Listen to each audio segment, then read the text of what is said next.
La colère des agriculteurs couve depuis de longs mois et maintenant elle est extrêmement palpable. Il y a même eu déjà des accidents et 2 morts sont à déplorer. Mais cette colère des agriculteurs, eh bien, elle continue à grandir. Les agriculteurs vont intensifier leur rassemblement et ils sont énervés autour de 2 choses. Tout d'abord, autour des normes. Et ça, j'en ai parlé particulièrement hier dans le direct d'hier, mais également autour des taxes. Et la grande question qu'on peut se poser, c'est mais combien gagne exactement un agriculteur?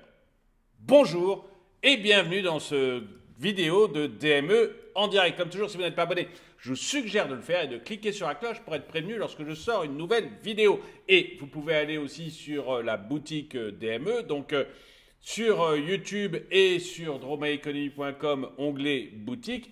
Et là, vous trouverez des sweats comme celui-ci, d'autres types de sweats, des polos, des t-shirts, des casquettes, des mugs comme celui dont je me sers, des mugs donc, des autocollants, des magnets, bref, plein de produits sur lesquels j'ai d'excellents retours, donc je suis très fier de vous en parler. Et donc, après cette petite autopromotion, eh bien, on va regarder un peu la colère des agriculteurs qui est maintenant extrêmement palpable, extrêmement forte.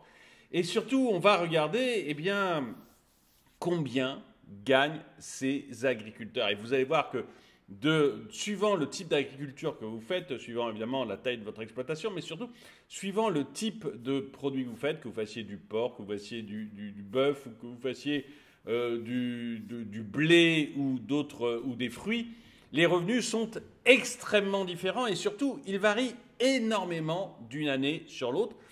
Donc on va voir que nos agriculteurs ne roulent pas sur l'or, ils ont énormément de travail et en fonction de ce qu'ils font, ça peut être plus ou moins bon pour eux. La colère des agriculteurs français s'est intensifiée ces derniers jours avec des dizaines d'entre eux bloquant l'autoroute A64 pour protester contre les charges financières et les normes environnementales qu'ils jugent excessives. Les normes, on en a parlé hier, c'est une véritable catastrophe. Je l'ai dit hier, pour l'élevage de poulets, par exemple. Pour l'élevage de poulets, les normes, c'est un bouquin de 167 pages. 167 pages de réglementation pour l'élevage de poulets qui va jusqu'à indiquer l'inclinaison de la cage. L'inclinaison de la cage doit être de 14 degrés. Pas 13, pas 15, 14 degrés. Donc vous voyez qu'on rentre vraiment chez ces agriculteurs dans de la folie. Vous avez les haies. Alors là, c'est quelque chose dont on a beaucoup entendu parler, mais on veut pousser les agriculteurs à faire des haies, à monter des haies, parce qu'on trouve que c'est intéressant d'un point de vue écologique en France. Bon, ok, pour construire une haie, vous avez 14 réglementations à suivre, dont des réglementations européennes, mais aussi des réglementations françaises, parce que la France n'est pas en reste. Et dans ces 14 une fois que vous avez fait votre haie en suivant les 14 réglementations qu'il faut suivre, eh bien vous avez en plus des réglementations sur comment et quand tailler votre haie. Et si par exemple vous taillez votre haie au mauvais moment, eh bien vous risquez jusqu'à 3 ans de prison et 150 000 € d'amende. Du coup, plus personne ne construit de haies. Parce que, je veux dire, vous avez beau toucher une subvention pour avoir le droit de monter votre haie. Si vous avez des réglementations après de folie à suivre, plus des gens qui vous cassent les pieds à chaque fois que vous voulez couper votre haie, tailler votre haie, résultat, on ne monte pas les haies. Bref, on est chez Kafka, on est dans la folie pour ce qui est des normes, mais... Et ça, j'en ai parlé beaucoup hier, des normes, donc je ne vais pas trop revenir dessus. Mais on est aussi dans la folie sur les charges financières excessives. Et ça, c'est ce qu'on va voir un petit peu plus aujourd'hui, et notamment le reste à vivre, ce qu'il leur reste une fois qu'ils ont payé toutes ces folies. Au cœur de leurs revendications se trouve la question cruciale de la rémunération des exploitants agricoles.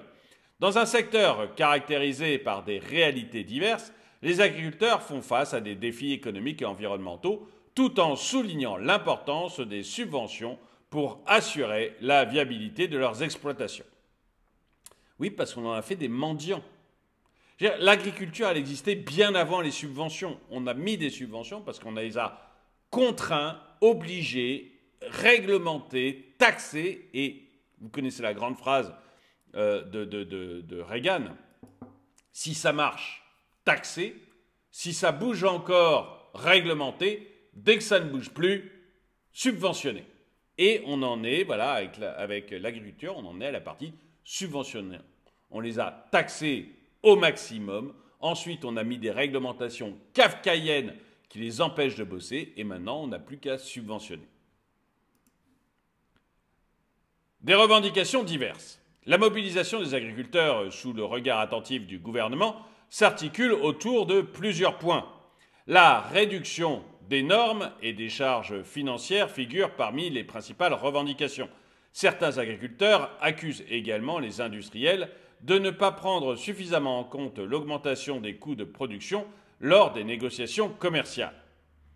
Par ailleurs, la hausse de la fiscalité sur le gazole non routier dans le cadre de la transition écologique suscite des inquiétudes au sein de la profession. Et ça, le gazole non routier, j'en avais parlé quand Bruno Le Maire, très fier, nous a annoncé en septembre-octobre dernier qu'il allait augmenter le prix du gazoil pour les agriculteurs et pour les marins-pêcheurs, donc deux professions qui roulent sur l'or, on le sait bien. Donc, il a décidé pour des raisons écologiques, bien sûr, parce que quand on vous taxe maintenant, c'est forcément pour des raisons écologiques. Donc, il a décidé, pour des raisons écologiques, d'augmenter les taxes sur le gazole des agriculteurs et sur le gazole des marins-pêcheurs. Et j'avais dit à l'époque, mais vous avez déjà une profession qui est étranglée, qui ne s'en sort pas, ça va créer des gros problèmes. Ben voilà, on y est, ce qui devait arriver arrive, on est sur les gros problèmes. Et les marins-pêcheurs, c'est la même chose. Les marins-pêcheurs, en ce moment, on met des réglementations françaises, ils n'ont pas le droit d'aller pêcher dans le golfe de Gascogne, il me semble, parce qu'il y a un passage de dauphins. Donc pendant un mois, ils n'ont pas le droit d'aller pêcher, alors que c'est le mois où ils gagnent le plus d'argent. Alors je ne sais plus pourquoi, mais c'est un mois très important sur la période de pêche, ce mois-ci, qui fait quasiment 50% du chiffre d'affaires dans cette région. Je ne me rappelle plus des raisons, il faudrait que je retrouve l'article où je l'avais lu. Et on leur interdit de pêcher parce qu'il y a un passage de dauphins à ce moment-là. Si en plus vous leur augmentez leurs taxes, vous voyez bien que leurs taxes sur le gazole, vous voyez bien que ça va faire encore des catastrophes. Bon, attendons d'être dans le mur. On a un gouvernement, vous savez, tant que les agriculteurs ne bloquaient pas la 46, il n'y avait pas de problème, on n'en parlait pas, tout allait bien, on pouvait augmenter les taxes. Maintenant qu'ils bloquent la 46, ça devient un problème, surtout qu'il y a eu un accident qui en plus a été fait par des OQTF, vous avez sûrement entendu parler, une agricultrice qui était là avec sa famille, qui bloquait la 46, et puis vous avez une voiture qui a franchi des barrages qui étaient clairement indiqués avec des poteaux, etc. Donc elle a franchi les barrages, et puis elle a foncé, et elle a renversé la famille de sa agricultrice. L'agricultrice est morte, la fille de l'agricultrice est morte aussi, l'enfant, parce que c'était un petit enfant, est morte à l'hôpital, et le mari est dans un état extrêmement grave. Et il s'avère que dans cette voiture, il y avait 3 OQTF. Les 3 personnes qui étaient dans cette voiture étaient sous OQTF et arméniens, il me semble. Et ils devaient repartir. Ils avaient fait appel. Ils avaient eu un premier jugement où ils avaient eu l'obligation de quitter le territoire. Ils avaient fait appel.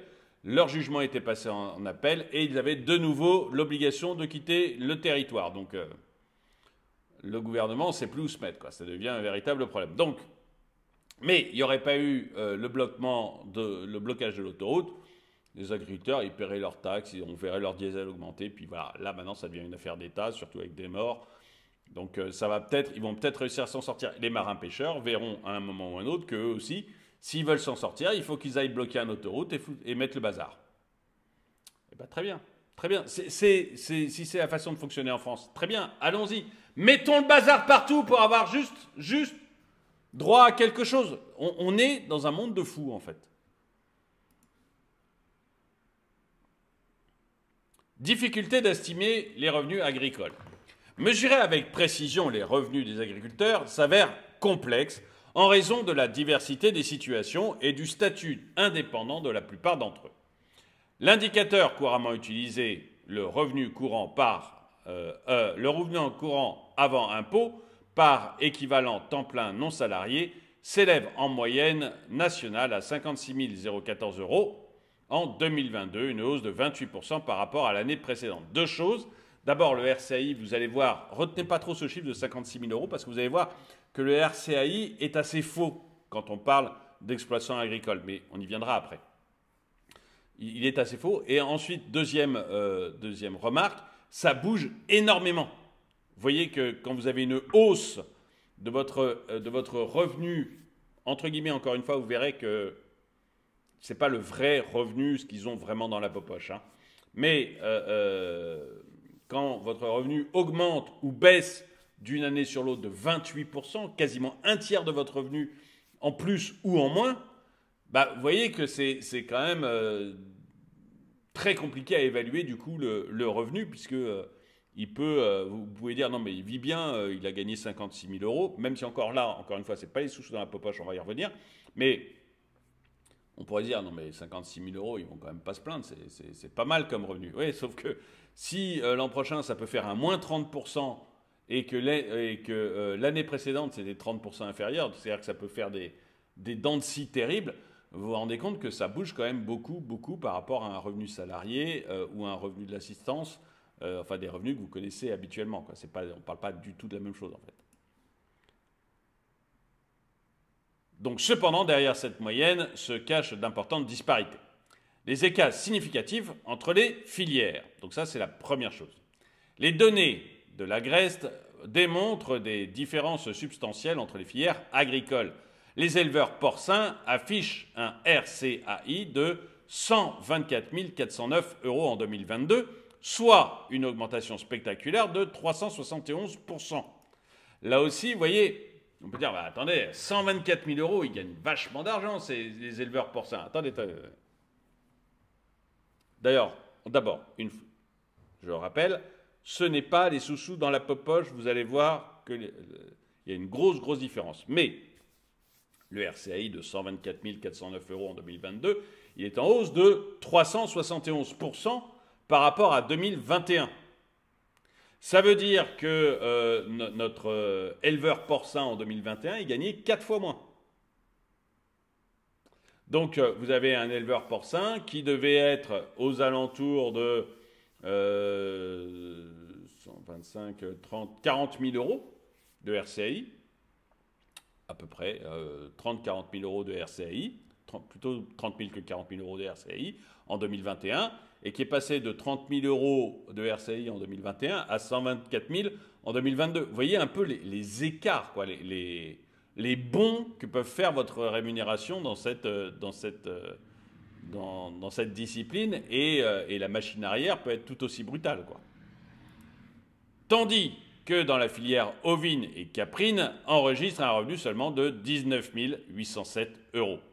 Voilà, si vous avez des ovins ou des caprins, donc des chèvres, des moutons, des vaches, vous êtes à 19 819 euros, en baisse de 18%. Vous voyez l'écart entre les agriculteurs, c'est fou. Les éleveurs de volailles voient leurs revenus augmenter de 57%, atteignant 58 317 euros. Ça veut dire que l'année d'avant, ils étaient à 30 000 euros. Ils sont passés à 58 000. Et ça va rebaisser à cause des problèmes de volailles, notamment avec l'Ukraine, j'en ai parlé. D'abord, ils ont beaucoup de mortalité de volailles actuellement dans le sud-ouest.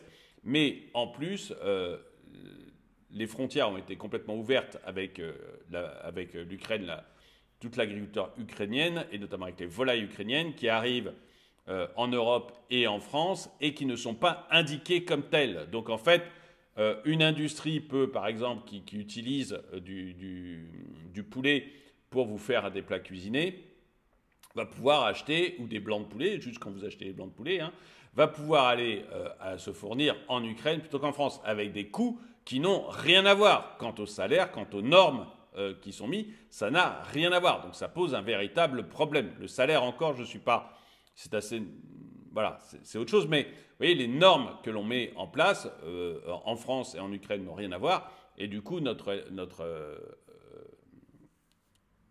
aviculteur se retrouve dans de grosses difficultés par rapport aux poulets qui viennent d'Ukraine. Donc ce revenu de 58 000, il va de nouveau extrêmement baisser. Donc il est passé de 30 000 à 58 000, et puis il va redescendre quelque part aux alentours de 30 000. tandis que les producteurs de fruits subissent une chute de près de 39% de leurs revenus à 29 360 euros.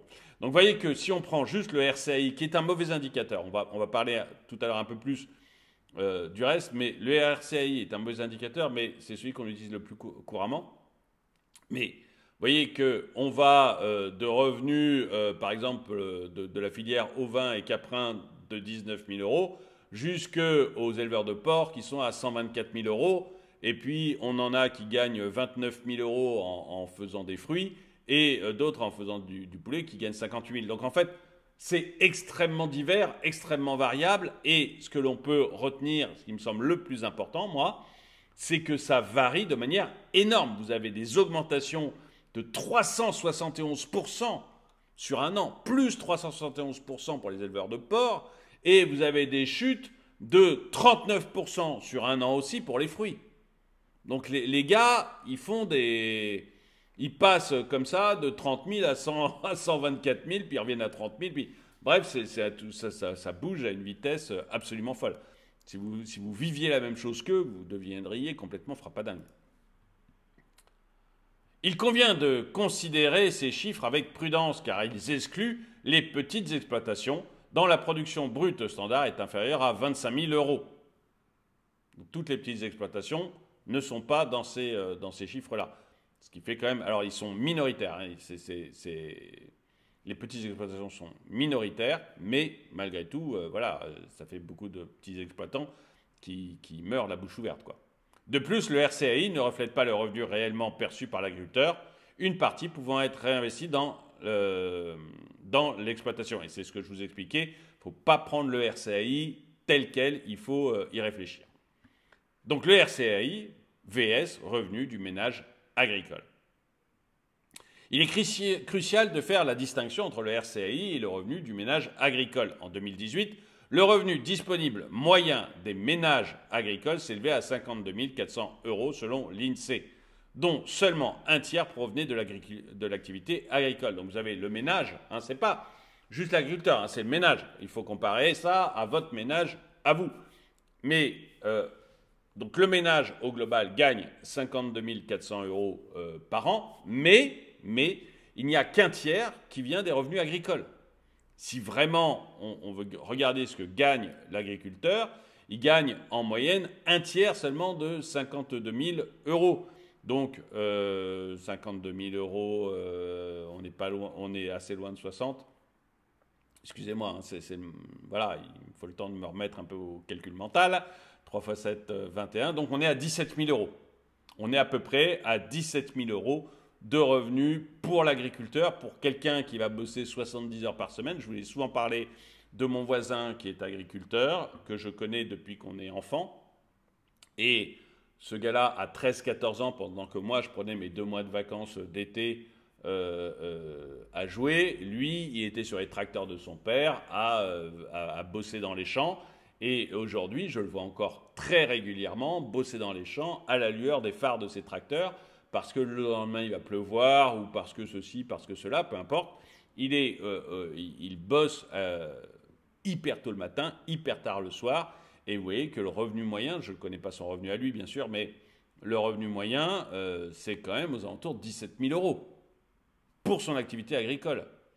Qui d'entre nous accepterait de bosser comme ça 70 heures par semaine pour gagner 17 000 euros par an? Le reste, donc, provient des revenus du conjoint, souvent salarié agricole, voire agriculteur lui-même, exerçant une activité salariée en dehors de l'exploitation. Donc voilà, l'exploitation, elle rapporte en moyenne 17 000 euros, et le reste, c'est le conjoint qui va chercher l'argent en allant bosser. Le rôle crucial des subventions. La rémunération des agriculteurs repose largement sur les subventions. Et je vais revenir là-dessus, vous allez voir. Moi, je ne sors pas de cette idée. Quand ça bouge, taxé, si ça bouge encore, subventionné, dès que ça ne bouge plus. Quand ça bouge, taxé, si ça bouge encore, réglementé, dès que ça ne bouge plus, subventionné. Et c'est vraiment ça, c'est-à-dire que l'agriculture, elle a vécu pendant des siècles sans subvention. La majorité de la population française était agricultrice. Ils ne gagnaient pas extrêmement bien leur vie, mais ils vivaient sans les subventions. Pourquoi on a mis des subventions? Parce qu'on a mis des réglementations toujours plus énormes. J'ai parlé de cette réglementation sur les poules. Vous avez 167 pages que n'ont pas les Ukrainiens. Les Ukrainiens nous vendent maintenant leurs poulets sans aucun droit de douane. Mais eux, ils n'ont pas les 167 pages à appliquer.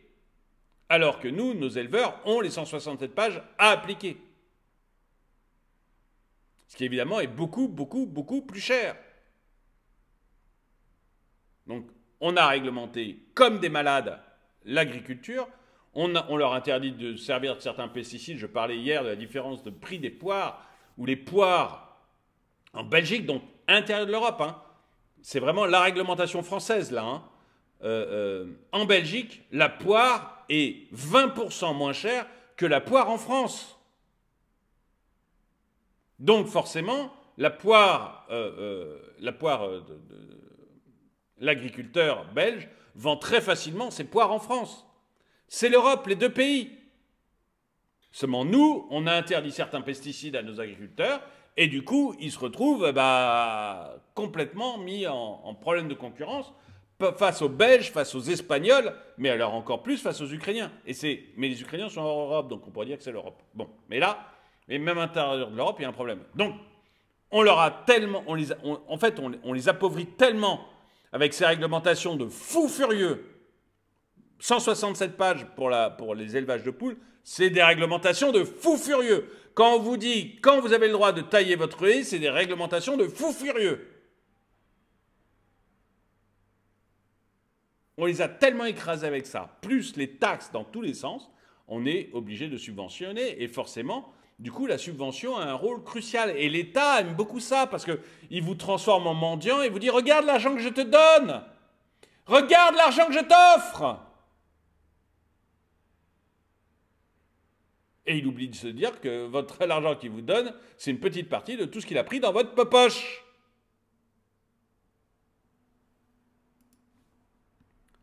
La rémunération des agriculteurs repose largement sur les subventions. En 2022, 92% des agriculteurs ont bénéficié de subventions représentant en moyenne 39 586 €, soit plus de 70% du RCAI moyen. Les aides nationales ont augmenté de 74,4%, atteignant en moyenne 7 146 €, tandis que le reste des subventions, 32 440 € en moyenne, relevé de la politique agricole commune, la PAC, dans l'Union européenne. Et j'en profite aussi pour dire qu'ils ne demandent pas en fait des subventions, ils demandent qu'on leur foute la paix.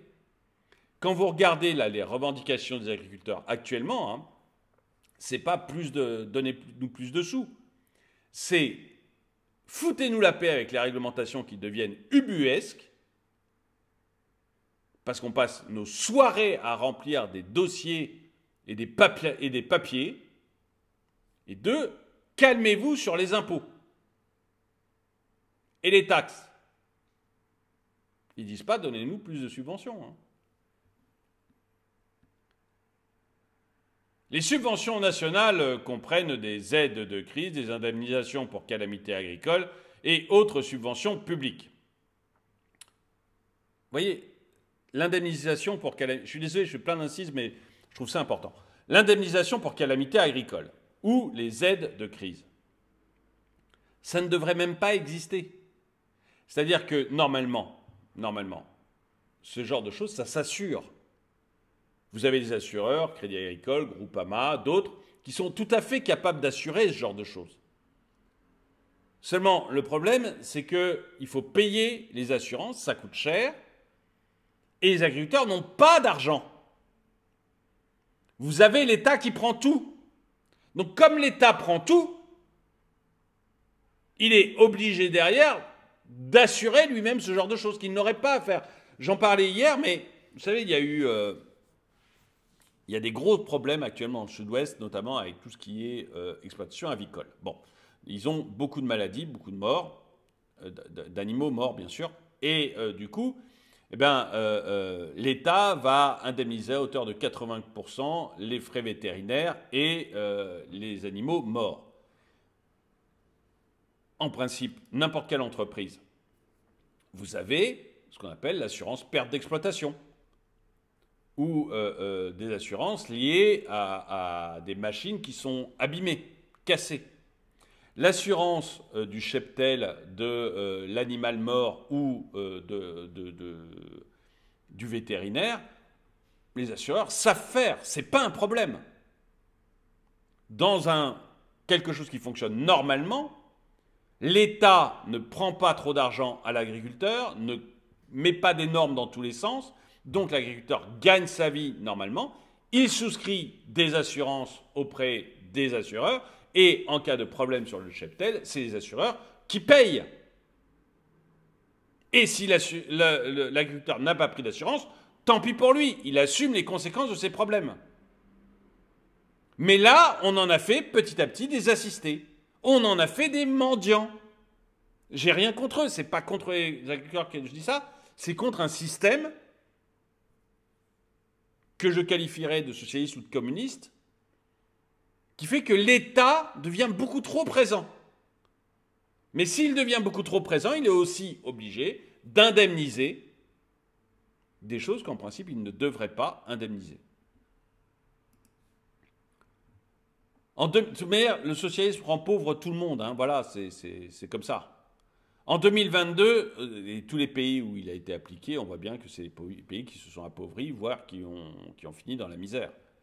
En 2022, ces montants ont augmenté en raison de divers événements, tels que les calamités agricoles, l'influenza aviaire, et c'est ce dont je vous parlais, les soutiens aux éleveurs et les soutiens aux éleveurs liés au plan de résilience dans le contexte de la guerre en Ukraine.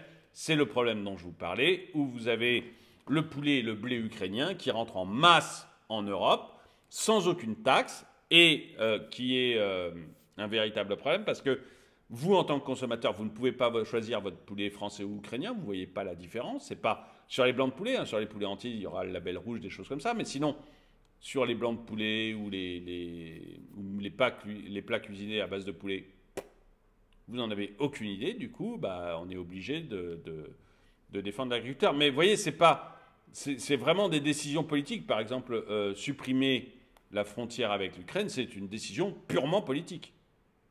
Justifiée ou non, peu importe, mais c'est une décision purement politique.